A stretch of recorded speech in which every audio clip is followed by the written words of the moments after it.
saya hormati Kasat Reskrim yang mewakili Kasih Humas, rekan-rekan media sekalian. Jadi hari ini saya Wakapolres Bualemo bersama Kasat Reskrim akan melaksanakan press release terkait kasus kekerasan fisik, pencabulan dan pembunuhan terhadap anak yang terjadi di Polres Bualemo. Perlu saya jelaskan bahwa pada hari Minggu tanggal 15 Februari 2026 sekitar pukul 00.30 WITA bertempat di pinggir laut sekitar tanaman mangrove Desa Bubaa, Kecamatan Paguyaman Pantai, Kabupaten Bualemo, telah terjadi tindak pidana kekerasan fisik, persetubuhan, dan pembunuhan terhadap anak. Untuk identitas korban, yaitu nama lengkap Ramna Ilato alias Deis, tempat tanggal lahir Lito, umur 2013, jenis kelamin perempuan, tempat tinggal Dusun Dulango, Desa Lito, Kecamatan Paguyaman Pantai, Kabupaten Bualemo, agama Islam, pekerjaan pelajar. Kemudian identitas pelaku, nama Rizky Poi alias Oyo bin Roma Poi, tempat lahir Lito, tanggal lahir 21 Januari 2007, umur 19 tahun, jenis kelamin laki-laki, tempat tinggal Dusun Dulango, Desa Lito, Kecamatan Paguyaman Pantai, Kabupaten Bualemo. Kemudian tindakan yang telah diambil oleh Polres Bualemo adalah menerima laporan polisi garing B 04 garing 2 garing 2026 Polsek Paguyaman Pantai garing Polres Bualemo Polda Gorontalo tanggal 16 Februari 2026. Kemudian yang berikut permintaan visum et revertum nomor B garing 03 garing 2 garing 2026 Sek Paguyaman Pantai tanggal 16 Februari 2026. Yang berikut surat perintah penyidikan nomor SP Sidik 13.A garing 2 garing res 1.24 2026 Reskrim tanggal 17 Februari 2026. Kemudian surat pemberitahuan penyidikan nomor SPDP garing 13.A garing 2 garing res 124 garing 2026 Reskrim tanggal 17 Februari 2026. Kemudian Polres juga sudah melaksanakan gelar perkara penetapan tersangka pada tanggal 17 Februari 2026. Kemudian sudah menerbitkan surat penetapan tersangka nomor SP TAP TSK garing 03 Res garing angka Romawi 2 garing 2026 Satreskrim tanggal 17 Februari 2026. Kemudian sudah menerbitkan juga surat perintah penangkapan nomor SP titik kap garing 03 garing angka Romawi 2 Res angka Romawi 1.24 tahun 2026 tanggal 17 Februari 2026. Dan yang terakhir surat perintah penahanan nomor SPHAN garing 03 garing angka Romawi 2 Res tahun 2026 tanggal 17 Februari 2026. Itu langkah-langkah yang telah diambil oleh pihak Polres Bualemo. Dan untuk selanjutnya silakan kepada Pak Kasat Reskrim menjelaskan kronologis daripada kejadian. Pak Kapolres, yang saya hormati rekan-rekan media, Bapak Kapolres, perlu kami jelaskan terkait dengan kronologis kejadian bahwa pada hari Minggu tanggal 15 Februari 2026 telah ditemukan mayat yang berada di muara sungai Desa Buba, Kecamatan Paguyaman Pantai, Kabupaten Bualemo. Kemudian setelah mendapatkan informasi, tim Satreskrim Polres Bualemo bersama dengan Polsek Paguyaman Pantai mendatangi TKP untuk melakukan penyelidikan. Kemudian pada hari Senin dikumpulkan para saksi-saksi. Selanjutnya tim yang ada dari Ditreskrim Polda Gorontalo datang ke Polsek Paguyaman Pantai dalam rangka backup terkait dengan penanganan perkara penemuan mayat di Desa Buba, Kecamatan Paguyaman Pantai, Kabupaten Bualemo. Kemudian modus operandi yaitu memberikan uang kepada korban untuk membeli snack di warung. Selanjutnya pelaku memiliki nafsu birahi terhadap korban. Kemudian pelaku melakukan pencabulan dengan cara menyetujui korban. Selanjutnya korban dibunuh oleh yang bersangkutan. Bahwa pada hari Sabtu tanggal 14 Februari 2026 sekitar pukul 20 WITA, tersangka, istrinya, dan korban bersama-sama berada di kamar tidur. Kemudian tersangka memegang pipi dari korban sehingga istri dari tersangka marah. Kemudian tersangka dan korban keluar rumah pada jam 20.30 WITA. Selanjutnya tersangka RP melihat ada cahaya senter yang mengarah kepadanya dan dia menganggap bahwa itu adalah istrinya, sehingga tersangka lari dan tidak lama kemudian pulang. Namun saat berada di lokasi empang, tersangka bertemu dengan saksi EP. EP ini adalah adik daripada tersangka. Kemudian ketemu juga dengan saksi YR, yaitu saksi yang berada di belakang rumah dari tersangka. Kemudian tersangka RP ini tiba di rumah sekitar pukul 20.40 WITA. Kemudian tersangka melihat saksi MP. MP ini adalah kakek daripada tersangka.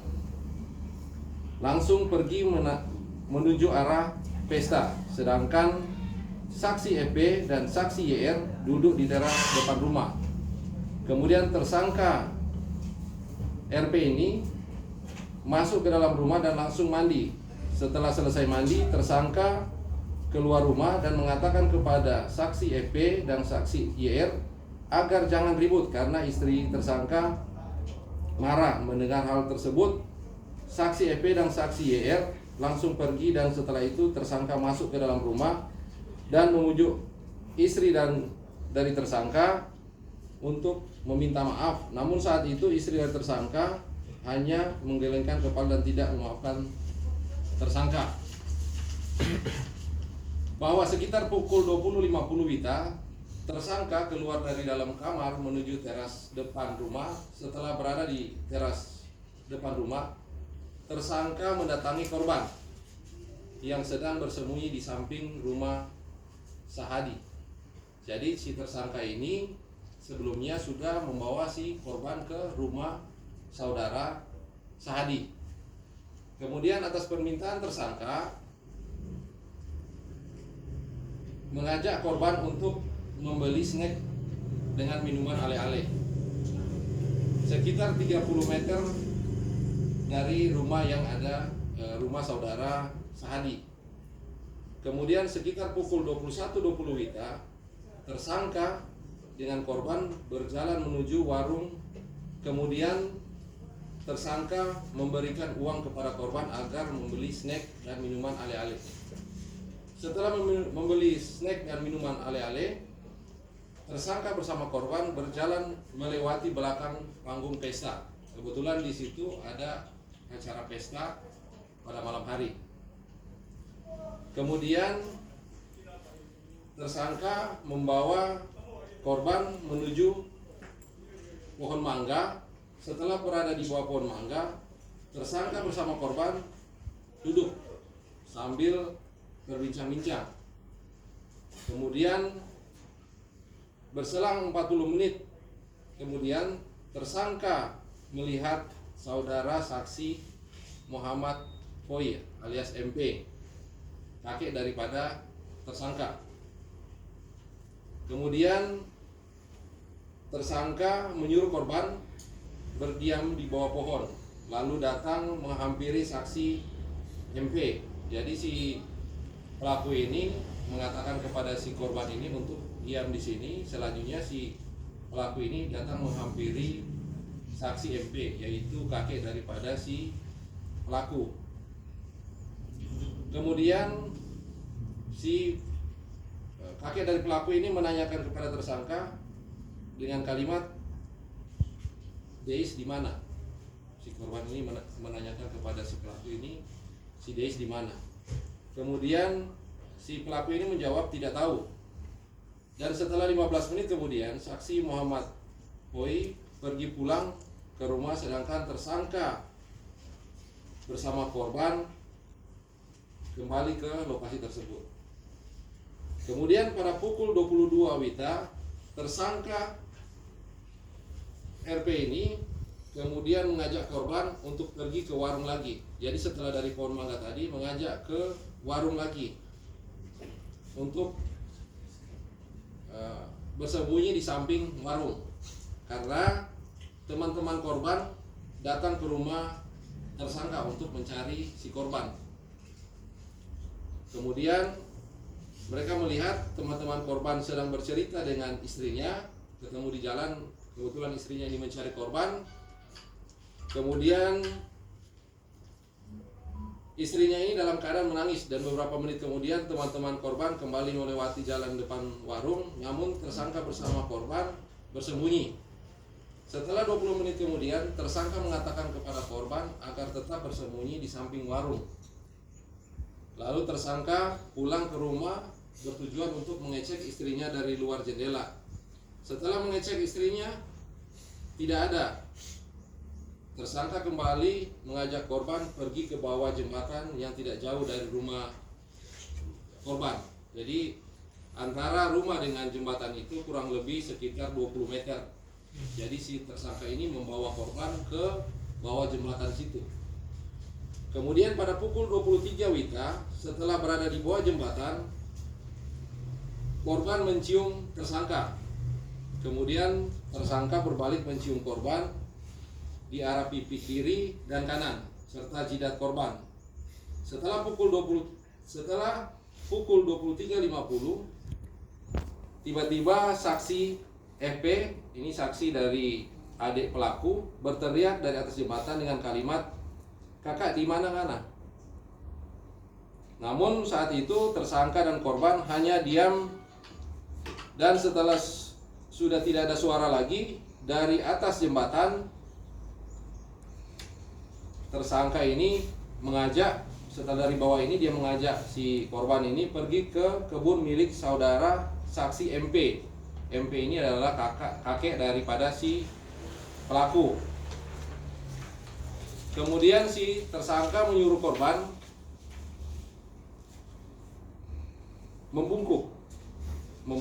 Kemudian tersangka ini mengangkat rok yang digunakan oleh korban. Kemudian tersangka menurunkan celana dalam korban. Selanjutnya tersangka memasukkan alat kelaminnya ke dalam alat kelamin korban selama kurang lebih 5 sampai dengan 10 menit. Dimasukkan ke dalam kelamin perempuan sehingga mengeluarkan cairan berupa sperma. Setelah itu pada pukul 00 WITA, tersangka bersama korban menuju area mangrove. Jadi dari lokasi yang dilakukan cabul itu, persetubuhan itu, kurang lebih 100 meter dari lokasi tersebut menuju area mangrove. Setibanya tersangka bersama korban di area mangrove, terjadi perbincangan antara tersangka dengan korban. Kemudian setelah 30 menit sudah masuki pukul 00.30 WITA, tersangka ini mengajak korban berhubungan badan kembali dan memaksa berhubungan badan yang kedua kali. Namun saat itu korban menolak ajakan tersebut. Dan korban mengatakan kepada tersangka akan memberitahukan kepada orang tua korban. Setelah mendengar hal tersebut, tersangka langsung duduk di atas dada korban, sambil kedua tangan korban dijepit menggunakan kedua lutut kaki tersangka. Dan setelah itu tersangka mengambil kayu lalu memegang dengan menggunakan tangan kanan, sedangkan tangan kirinya memegang leher korban. Setelah itu tersangka menusuk leher sebelah kanan korban, kemudian menusuk kembali di leher sebelah kiri korban. Kemudian tersangka berdiri dan menusuk kemaluan korban dengan menggunakan kayu. Setelah melihat korban sudah meninggal, lalu tersangka melucuti celana dalam korban yang penuh dengan darah, lalu memasukkan ke dalam kantong sweater milik tersangka. Jadi tersangka menggunakan baju sweater, kemudian celana dalam daripada si korban dimasukkan ke kantong sweater yang digunakan oleh tersangka. Setelah itu tersangka memegang kedua kaki korban lalu menyeretnya ke arah perahu yang berada di pinggiran muara kurang lebih sekitar 20-30 meter dari TKP pembunuhan. Kemudian setelah sampai di perahu, tersangka mengangkat tubuh korban ke atas perahu. Kemudian tersangka mendayung perahu selama kurang lebih 20 menit. Lalu tersangka membuang baju sweater dengan yang berisikan celana dalam milik korban yang sudah diikat dengan batu. Jadi diikat dengan tali, kemudian diikat batu sehingga masuk ke dalam. Pada saat dibuang ke laut itu, bajunya itu tenggelam. Kemudian tersangka mendayung kembali kurang lebih 100 meter dari lokasi pembuangan baju.